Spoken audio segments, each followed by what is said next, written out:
són la 1 del matí. Jo sé fer-me jo. En Santona som molt bona gent!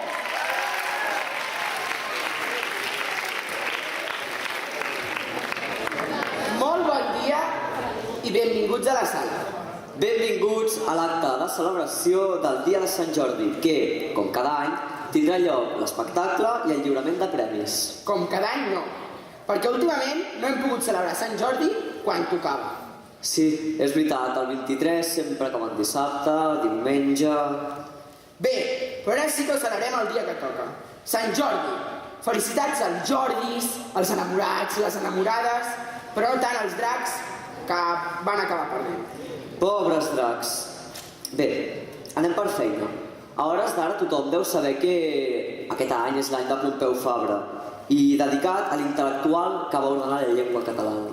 El que va fer el diccionari i la gramàtica en català, no? Sí, i el culpable que en català hi hagi tants accents complicats. Però què dius? Si l'han tret la tira. Encara en queden. Bé, és igual. Per conèixer qui va ser Fabra, la Maria ens explicarà algunes coses que potser no sabeu d'ell. Endavant, doncs, comencem.